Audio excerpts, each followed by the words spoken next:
कार्तिक मास महात्म्य सब प्रकार के दुखों का नाश करने वाले तथा सारी सृष्टि की पालन करने वाले श्री गणेश जी, ज्ञान के दाता श्री सरस्वती जी, सब पुराणों के कर्ता श्री व्यास जी तथा गुरुदेव के चरण कमलों में नमस्कार करके भगवान के श्रद्धा और भक्ति रस में डूबे हुए कार्तिक मास की कथा कहती हूँ। नैमिषारण्य तीर्थ में श्री सूत जी ने 88,000 सनकादि ऋषियों से कहा, अब मैं आपको कार्तिक मास की कथा विस्तार पूर्वक सुनाता हूँ, जिसका श्रवण करने से मनुष्य के सभी पाप नष्ट हो जाते हैं और अंत समय में वैकुंठ धाम की प्राप्ति होती है। सूत जी ने कहा, श्री कृष्ण जी से अनुमति लेकर देवर्षि नारद के चले जाने के पश्चात सत्यभामा प्रसन्न होकर भगवान कृष्ण से बोली, हे प्रभु, मैं धन्य हुई, मेरा जन्म सफल हुआ। मुझ जैसी त्रैलोक की सुंदरी के जन्मदाता भी धन्य हैं, जो आपकी 16,000 स्त्रियों के बीच में आपकी परम प्यारी पत्नी बनी। मैंने आपके साथ नारद जी को वह कल्प वृक्ष आदि पुरुष विधि पूर्वक दान में दिया, परंतु वही कल्प वृक्ष मेरे घर लहराया करता है। यह बात मृत्युलोक में किसी स्त्री को ज्ञात नहीं है। हे त्रिलोकीनाथ, मैं आपसे कुछ पूछने की इच्छुक हूँ। आप मुझे कृपया कार्तिक महात्म्य की कथा विस्तार पूर्वक सुनाइए, जिसको सुनकर मेरा हित हो और जिसके करने से कल्प प्रयत्न भी आप मुझसे विमुख न हो। सूत जी आगे बोले, सत्यभामा के ऐसे वचन सुनकर श्री कृष्ण ने हंसते हुए सत्यभामा का हाथ पकड़ा और अपने सेवकों को वहीं रुकने के लिए कहकर विलास युक्त अपनी पत्नी को कल्प वृक्ष के नीचे ले गए। फिर हंसकर बोले, हे प्रिय, 16,000 रानियों में से तुम मुझे प्राणों के समान प्यारी हो। तुम्हारे लिए मैंने इंद्र एवं देवताओं से विरोध किया था। हे कांते, जो बात तुमने मुझसे पूछी है उसे सुनो। एक दिन मैंने तुम्हारी इच्छा पूर्ति के लिए गरुड़ पर सवार होकर इंद्रलोक जाकर कल्प वृक्ष मांगा।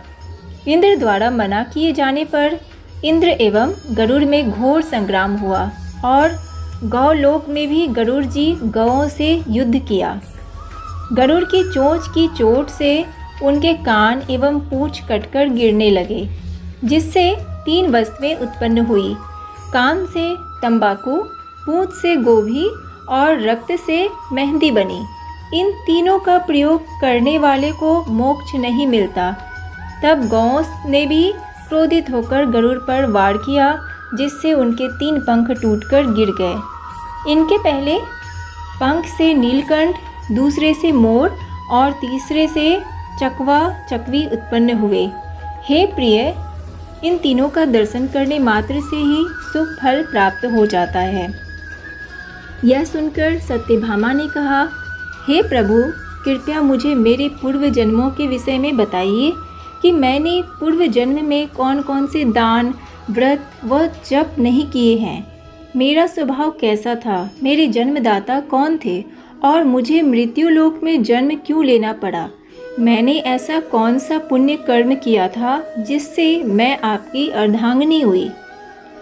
श्री कृष्ण ने कहा, हे प्रिय, अब मैं तुम्हारे द्वारा पूर्व जन्म में किए गए पुण्य कर्मों को विस्तार पूर्वक कहता हूँ, उसे सुनो। पूर्व समय में सतयुग के अंत में मायापुरी में अत्रि गोत्र में वेद वेदांत का ज्ञाता देव शर्मा नामक एक ब्राह्मण निवास करता था। वह प्रतिदिन अतिथियों की सेवा, हवन और सूर्य भगवान का पूजन किया करता था। वह सूर्य के समान तेजस्वी था। वृद्धावस्था में उसे गुणवती नामक कन्या की प्राप्ति हुई। उस पुत्रहीन ब्राह्मण ने अपने कन्या का विवाह अपने ही चंद्र नामक शिष्य के साथ कर दिया।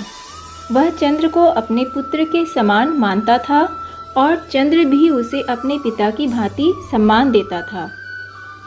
एक दिन वे दोनों कुश व समिधा लेने के लिए जंगल में गए। जब वे हिमालय की तलहटी में भ्रमण कर रहे थे, तब उन्हें एक राक्षस आता हुआ दिखाई दिया। उस राक्षस को देखकर भय के कारण उनके अंग शिथिल हो गए और वे वहाँ से भागने में भी असमर्थ हो गए। तब उस काल के समान राक्षस ने उन दोनों को मार डाला। क्योंकि वे धर्मात्मा थे, इसलिए मेरे पार्षद उन्हें मेरे वैकुंठ धाम में मेरे पास ले आए। उन दोनों द्वारा आजीवन सूर्य भगवान की पूजा किए जाने के कारण मैं दोनों पर अति प्रसन्न हुआ।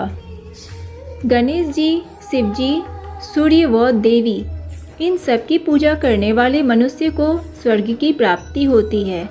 मैं एक होता हुआ भी काल और कर्मों के भेद से 5 प्रकार का होता हूँ। जैसे एक देवदत्त, पिता, भ्राता आदि नामों से पुकारा जाता है। जब वे दोनों विमान पर आरूढ़ होकर सूर्य के समान तेजस्वी, रूपवान, चंदन की माला धारण किए हुए मेरे भवन में आए, तो वे दिव्य भोगों को भोगने लगे।